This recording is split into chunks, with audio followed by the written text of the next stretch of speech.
What is up, guys? My name is Sprits'N, and today we're going to be reviewing Varvatos XX Intense. Now, this is a fragrance that I just received free from Influenster, so this is going to be my completely unbiased opinion, but it was sent to me for free. In fact, I've actually never even heard of this fragrance until they offered to send it to me. But without further ado, let's get into it and see what it smells like. Again, never heard of this fragrance at all. It released in 2024. So we're going to see what this fragrance is all about. The bottle has a nice design. However, I am not a fan. Oh, there's a little piece of plastic. I'm not a fan of this little bling piece right here. This already is annoying me because of how loud it is. All right, the cap is pretty snug. Let's see what the spray test is. All right, here we go. Yeah, that atomizer is low-key kind of mid. I'm not going to lie, guys. This seems kind of floral and a little spicy. Mild sweetness, maybe. Well, honestly, this kind of reminds me a little bit of YSL Myself a little bit. It's got that kind of vibe to it. It doesn't smell like a strong vanilla sweetness, but it's got maybe some floral sweetness in here. Not sure what exactly it is. All right, let's go on skin. Let's see what it's like on skin. And yeah, the atomizer is honestly like the atomizer of a $10 cologne. I expect better. I think this fragrance retails for $115. Okay. After giving it about maybe 2 or 3 minutes on my skin to get that first alcohol smell out, I think it's very apparent that the sweetness from here is definitely tonka bean. It has, so if you know Chanel Allure Homme Sport or Extreme, it has a very strong tonka sweetness. This has a sweetness that is very similar to that, but something in there floral that's also increasing that kind of grassy, almost earthy kind of smell, but it has this very ginger maybe spice to it. So it's like ginger spice with some floral sweetness and then some tonka bean sweetness. It's actually very nice. I'm not impressed, but it's pretty good for a fragrance brand that I've never actually talked about on this channel. However, I can say right now the projection on this fragrance is not very great at all.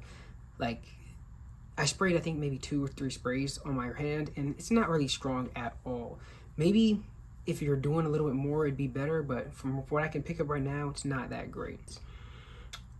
It really is getting a little bit sweeter. However, what I really like about this sweetness is tonka bean has a sweetness that isn't sugary sweet. It's got a almost natural sweetness to it. That's what this has. It's honestly very good. Masculine fragrance that is leaning sweet, it does it a very, very good way. Not the way that Hugo Boss The Scent Absolute does.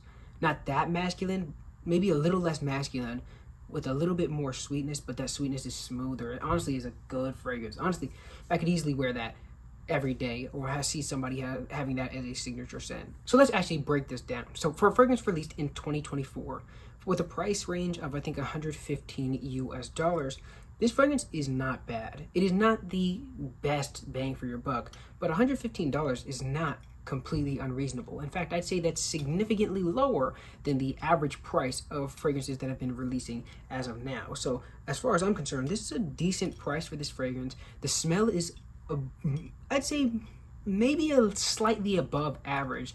And it's a perfect fragrance actually for this fall and winter seasons coming up. With that all being said, with my first impressions, I would give this fragrance maybe a solid 6.5 out of 10. I would personally never purchase this, so thank goodness I didn't.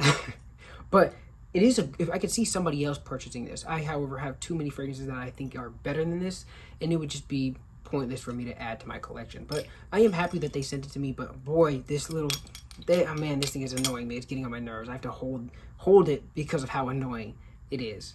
Overall, though, 6.5 out of 10 fragrance, and honestly, I could easily recommend this to somebody who's looking for a first-time fragrance, or maybe they're looking for something for the fall and winter. If you're looking for something a little bit different, this might be the one to check out, Varvatos XX Intense. Definitely gonna have to do a few more videos with this fragrance because it has some potential here. Maybe it'll grow on me in a day or a week or a month or so. But that's the video. If you enjoyed this video, make sure you leave a like and subscribe to the channel. Of course, I'm going to be having some new content that I've never made before, so make sure you stay tuned for that. And really, that's all I have for you guys. I'll see you in the next one.